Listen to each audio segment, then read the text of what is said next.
saludarles. Soy Sergio David González, transmitiendo desde la ciudad de Bogotá para todo el continente latinoamericano y también para toda nuestra audiencia a través de EBTV en los Estados Unidos. Es hora de conocer la información más importante que origina DNews para el continente latinoamericano. Vamos a continuación con nuestros principales títulos, las noticias más importantes del día.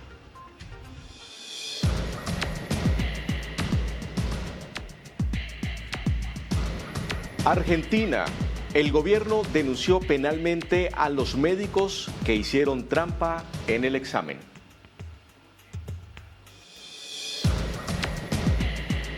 Vamos a Brasil. Rige el arancel del 50% de impuestos por Donald Trump.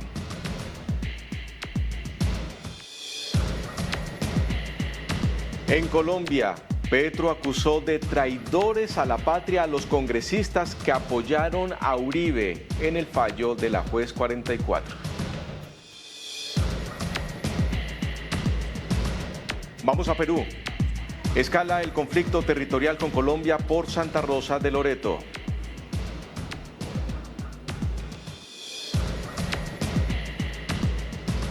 Y en Rusia, reunión clave del enviado de Trump y Putin para poner fin a la guerra.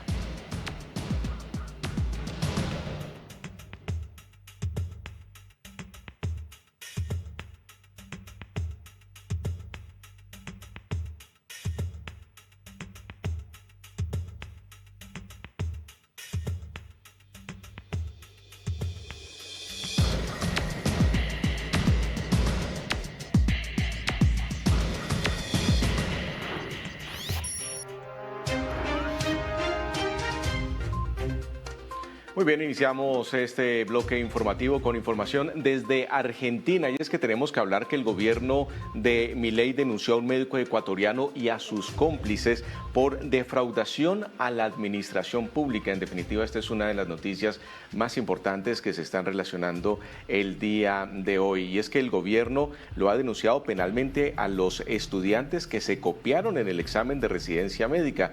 Desde el Ministerio de Salud no vamos a permitir que se acceda al sistema con engaños, así lo aseguró el ministro de Salud a través de redes sociales. Y es que hay que tener en cuenta que desde el Ministerio de Salud, según dio a conocer este post, dijo el funcionario que no va a permitir que se acceda al sistema de engaños. Al ingreso a las residencias es el primer paso para cuidar la salud de los argentinos. Así lo aseguró Mario Lugones, ministro de Salud, quien agregó además que detrás de cada médico hay pacientes que merecen la mejor atención. Defender el mérito es asegurar calidad, compromiso y responsabilidad en la atención sanitaria. Uno de los principales motivos que impulsó la denuncia del gobierno fue el caso de un médico ecuatoriano que grabó el examen con anteojos. Fuentes oficiales aseguraron que el video es real, que el individuo se llama Alejandro David Castillo Adrián, que el año pasado tuvo una nota de 43 sobre 100, mientras que este año obtuvo la nota, presten atención, 92 sobre 100. Frente a situaciones similares a estas, pues el Ejecutivo informó que reforzó las condiciones en las que se dará la nueva prueba. Los estudiantes, en este caso, deberán presentarse, son aquellos que logran al menos 86 puntos en la primera fecha, pero que su congruencia académica no se verificó. En definitiva, esta es una de las noticias más importantes, además porque une toda la parte académica, los requisitos que se deben tener en Argentina para poder ejercer la medicina, pero a la vez con la tecnología que tienen alcance los estudiantes, como unas gafas con video, con inteligencia artificial, que le permite, por supuesto, acceder a todas estas respuestas. Eso es lo que se está viviendo en este momento en Argentina, es esa línea tan delgada entre la educación y las nuevas herramientas tecnológicas, donde por supuesto disminuye el análisis de los nuevos profesionales, los cuales se apalancan a través de estas nuevas tecnologías.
Y en más información tenemos que hablar de Brasil porque ya entra en vigor los nuevos aranceles del 50% que impone Estados Unidos a este país suramericano. Y por supuesto, esto tiene que ver bastante con esta relación política entre la Casa Blanca y también Brasil por el proceso que se está adelantando contra Jair Bolsonaro. Pues bien, la Casa Blanca ha anunciado que entra en vigor estos aranceles del 50% para los productos brasileños que quieran ingresar a territorio estadounidense. Esto es un golpe muy fuerte a la economía brasileña porque Estados Unidos termina siendo uno de los socios principales comercialmente y esto va a ser un reacomodamiento por parte de la canasta internacional de Brasil. Y es que la subida de los aranceles de Trump comienza a partir de hoy y el gobierno se prepara para ayudar a las empresas afectadas. Se espera un recargo del 50% que afecta a sectores como café, como cacao, como carne y como frutas, que son los principales productos que Brasil envía a territorio estadounidense, lo cual podría llevar, por supuesto, a que haya una mayor recarga tanto de gastos como laboral por parte de las empresas brasileñas a la hora de enviar este tipo de productos hacia los Estados Unidos. Estas son las declaraciones de Ignacio Lula da Silva sobre esta situación, la imposición de aranceles del 50% para los productos brasileños que entren a partir de hoy a territorio estadounidense. Ligar para o Trump para comercializar, porque ele não quer falar. Mas pode ficar certo, Marina. Eu vou ligar para o Trump para convidá-lo para vir para a COP, que eu quero saber o que ele pensa da questão climática. Vou ter a gentileza de ligar. Vamos recorrer a todas as medidas cabíveis, a começar pela OMC, para defender os nossos interesses. Aliás, o governo já vinha atuando para fortalecer nosso comércio exterior e gerar novas oportunidades para empresas nacionais desde antes da mudança de governo. Ignacio Lula da Silva también anunció que va a realizar una ayuda a todos los empresarios, que esto no se va a quedar solo como una imposición por parte de los Estados Unidos. Un salvavidas que, por supuesto, es el momento en que se necesita para todo el empresariado. Además de eso, anunció que también va a acudir a la Organización Mundial del Comercio para poder llevar esta situación. Hay que tener en cuenta que con lo que está haciendo Estados Unidos, está recomponiendo la canasta del comercio internacional y ahora, por supuesto, las empresas tendrán que ver mayor competitividad a la hora de llevar sus productos y revisar cuáles son sus competencias para así llegar a tener un mejor margen de ganancia frente a la exportación de este tipo de situaciones. Pero veamos cuál es justamente lo que está diciendo Ignacio Lula da Silva. Afirmó que Brasil responderá aumentando aranceles impuestos por Estados Unidos con un plan de contingencia y eventualmente con una acción formal ante la Organización Mundial del Comercio, la OMC. Esto lo dijo durante una reunión del Consejo de Desarrollo Económico Social Sostenible realizada en Brasilia. Allí el mandatario también subrayó los avances del país en el plano internacional. Dijo lo siguiente: el compromiso del gobierno es con los brasileños. Vamos a poner en marcha un plan de contingencia para mitigar este ataque injusto y aliviar sus prejuicios económicos y sociales. Además, agregó lo siguiente: vamos a proteger a los trabajadores y a las empresas brasileñas que se vayan afectadas por estas medidas. Era lo que estábamos diciendo anteriormente. Con los aranceles, en definitiva, las empresas van a tener más recargos a la hora de llevar sus productos fuera del país y esto va a verse golpeado directamente en la cantidad de trabajadores que contratan. Dice el presidente Lula da Silva que van a recurrir a todos los mecanismos disponibles, incluso a la OMC, para defender los intereses de Brasil. Esto se convierte en definitiva como una guerra arancelaria entre los países, aunque Estados Unidos está dejando un margen muy pequeño para que los países a los cuales le ha impuesto este tipo de aranceles, este tipo de impuestos adicionales a todas sus exportaciones, pues no tengan ese margen adicional.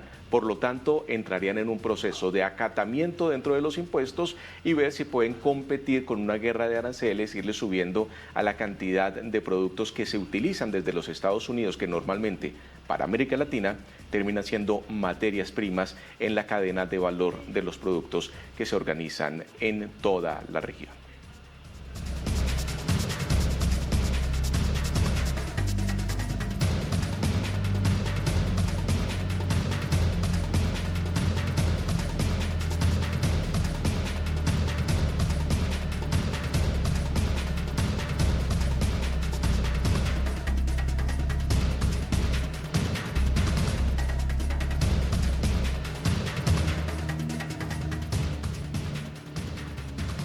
Y es que Brasil en definitiva termina siendo protagonista de la noticia hoy en Latinoamérica. Ya hablábamos de los aranceles y cómo esto puede golpear la economía de Brasil y lo que está haciendo el gobierno de Ignacio Lula da Silva para lanzar este salvavidas a los empresarios. Pero hay una situación política también que está tensionante y tiene que ver con el fallo del expresidente Jair Bolsonaro, lo que obligó en las últimas horas a que el Congreso de Brasil levantara la sesión tras el arresto domiciliario de Jair Bolsonaro.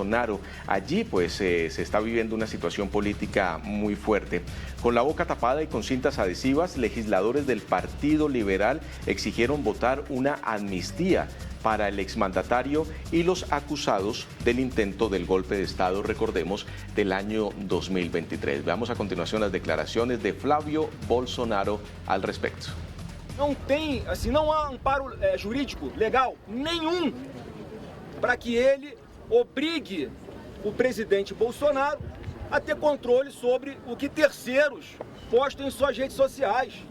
Ele não pediu para eu postar, ele não tinha a intenção de burlar medida cautelar nenhuma. Quem fez fui eu, porque eu tenho a consciência que eu... Una situación muy tensionante la que se está viviendo en este momento en Brasil, justamente con el arresto de Jair Bolsonaro de manera domiciliaria, pero es arresto a un exmandatario de ese país, lo que por supuesto también ha llevado a que Estados Unidos le aumente los aranceles a Brasil en un 50% en retaliación por este fallo en la condena de Jair Bolsonaro.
Y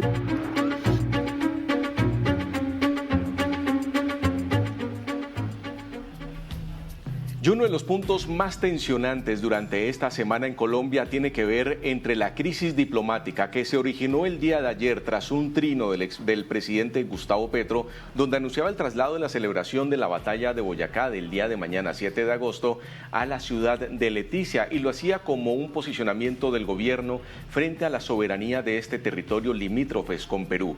Porque Colombia, según el presidente Gustavo Petro, está reclamando la posesión de unas islas que se han generado últimamente por cambio del cauce del río Amazonas y que estaría en manos de Perú. Ya es una disputa que ha llevado un día, ya llevamos 24 horas después de que el presidente Gustavo Petro anunciara esta situación y por supuesto donde se volviera algo muy tensionante entre ambas cancillerías. En Colombia, el delegado, el vocero para poder hablar sobre esta situación es el ministro del Interior, Armando Benedetti, quien se dice podría llegar a ser el nuevo canciller colombiano y justamente se estaría estrenando con esta situación de las reclamaciones que está haciendo Colombia frente a Perú, allí con la isla de Santa Rosa en el Amazonas, que se comparte entre Colombia, entre Brasil y con Perú. Vamos a continuación porque realmente avivó la tensión el ministro del Interior diciendo que si no se llega a un acuerdo con el país vecino, con Perú, la situación, textualmente dijo, se va a poner muy fea. Hay una sedimentación en el río Amazonas. Lo que hace es que se cree una isla y por medio de una ley, Perú se toma ese territorio. Cuando los tratados dicen que siempre en Colombia estará el lado más hondo. Y siendo el lado más hondo sería entonces que esa isla fuera parte de Colombia. Y si no es así, dejaría a Leticia sin que fuera puerto. Por lo tanto, la reclamación tiene que ser muy fuerte en favor de nuestro territorio. Bueno, ministro, ¿eso quiere decir que es un tema exclusivamente de soberanía nacional que se traslade el escenario de la conmemoración de la batalla de Boyacá y la independencia de Colombia para Leticia? Como estamos hablando de independencia, yo creo que es bueno que los ministros y el presidente de la República, como lo ha decidido, nos vayamos para allá. Ministro, ¿pero qué va a pasar? Porque, digamos, las relaciones con Perú, digamos, no hay un embajador, hay un encargado de negocios. ¿Qué van a hacer entonces, además de mandar notas diplomáticas? Lo primero que hay que hacer es una declaración de Estado del presidente, que imagino que la hará hoy, o en estos días. La otra son los reclamos diplomáticos. Lo tercero es tratar de acudir a la mesa que hay o a la Haya, donde están los tratados. Y si no, lo cuarto se pondría bien feo. Esto decía Armando Benedetti justamente sobre esta reclamación de Colombia a Perú y que ha puesto una tensión diplomática muy fuerte entre ambos países. Pero quien reavivó también fuertemente la discusión ha sido el alcalde de Lima. Hablamos de Rafael López, quien en las últimas horas se refirió con unas palabras muy fuertes al mandatario colombiano, a Gustavo Petro, y dijo que hay que defender las fronteras peruanas, si es necesario, con sangre. Veamos a continuación lo que dijo. Las fronteras, evidentemente, si no las cuidamos, pues se nos van a meter. Pero yo le digo una cosa, el Perú se une, ahí sí no interesa el partido político, no, aquí estamos todos juntos en un solo puño para defender las fronteras peruanas, y más de un personaje pues nefasto, ¿no?, que ha sido terrorista, de que ha asesinado gente, ¿no?, como es el presidente de Colombia, ¿no? Sí, él tiene un problema interno gravísimo. Se está buscando en mi opinión, ¿no?, está buscando una excusa, ¿no?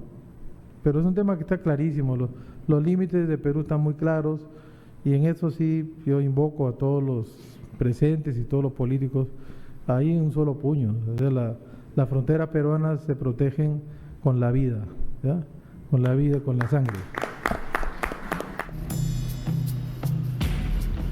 Fuertes declaraciones del alcalde de Lima refiriéndose a esta situación que se está viviendo entre Colombia y Perú. El presidente colombiano va a viajar mañana a Leticia, allí enfrente de esta isla de Santa Rosa, que se convierte en uno de los inconvenientes diplomáticos entre ambos países. Se espera que allí, en esta celebración de la batalla de Boyacá el 7 de agosto, el presidente colombiano se refiera con explicación más clara de cuál es la petición de Colombia.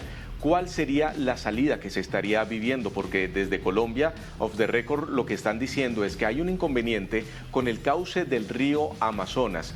Aquí, por un lado, está Leticia y por otro lado está la frontera con Perú en Santa Rosa. Lo que están anunciando es que el cauce del río se está cambiando y Colombia se quedaría sin el puerto de Leticia. Ahí lo estamos viendo justamente en este momento en pantalla en qué consiste. Ahí lo que están viendo, el punto amarillo, es Santa Rosa de Yavari. Ahí es donde se encuentra ubicada. A la parte derecha donde ven café, ese es el río Amazonas, y más hacia la derecha de la pantalla está la ciudad de Leticia y la ciudad de Tabatinga, que ya es Brasil.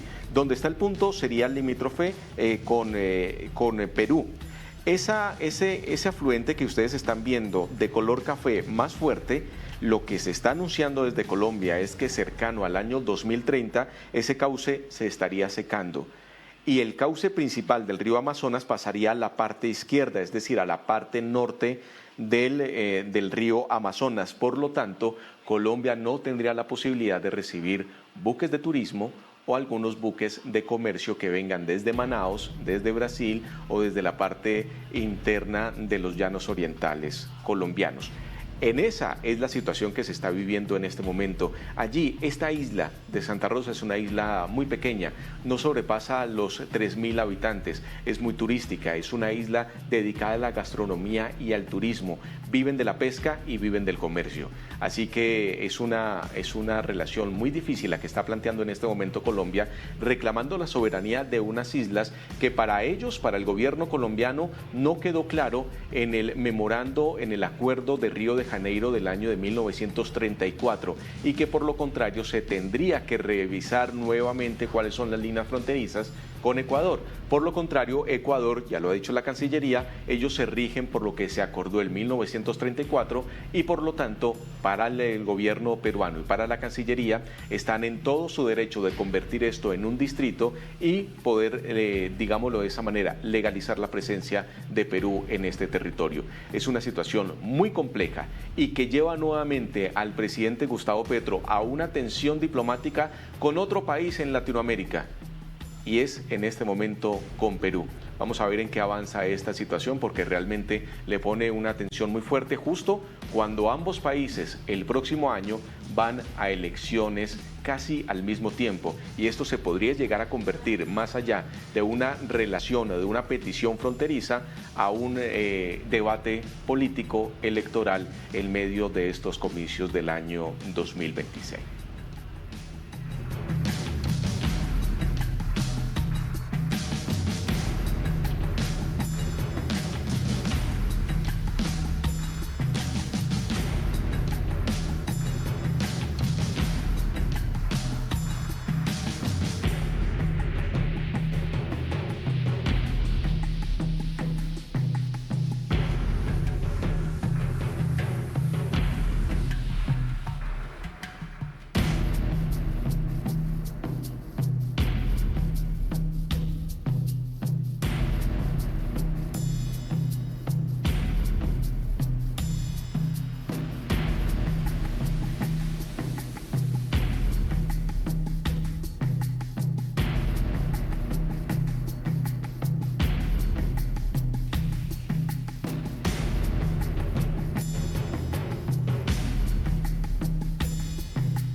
Muy bien, seguimos con más información aquí en DNews, también para todo el continente latinoamericano y para los Estados Unidos. Y tenemos que hacerle seguimiento a una noticia muy importante, y es que revelan las causas de la tragedia del Titán. Sí, el sumergible que implosionó buscando el Titanic. La investigación de la Guardia Costera de los Estados Unidos identificó como causa principal de la tragedia el incumplimiento de los protocolos de ingeniería establecidos por la seguridad, las pruebas y el mantenimiento del submarino por parte de su operador. Estamos hablando de OceanGate. Y es que definitivamente la compañía propietaria del sumergible Titán, que implosionó, recordemos, con 5 personas a bordo, cerca de los restos del Titanic, esto fue en junio del año 2023, incumplió todos los protocolos básicos de seguridad, según un informe final estadounidense publicado en las últimas horas. Recordemos que el Titán, un pequeño submarino de unos 6.5 metros de eslora, se sumergió el 18 de junio de 2023 para observar los restos del Titanic y debía de volver a la superficie 7 horas después, pero la nave implosionó. Esto generó una tragedia que fue registrada por todos los medios internacionales. Esto causó la muerte en el acto de 5 ocupantes, entre quienes se hallaban el jefe de la operadora OceanGate, Stockton Bruce, y el científico francés de 77 años, Paul-Henri Nargolet. Ellos fallecieron inmediatamente en los hechos. Los restos hallados en el lecho marino, a casi 4.000 metros de profundidad, fueron analizados y Canadá y Estados Unidos abrieron varias investigaciones para determinar las causas de la implosión, lo que llevan en este momento a que se dé a conocer que todo resultó por un incumplimiento de los protocolos de ingeniería establecidos para la seguridad, las pruebas y el mantenimiento del submarino por parte de su operador. Y esto ha llevado a una de las tragedias más importantes de los últimos años en el mundo.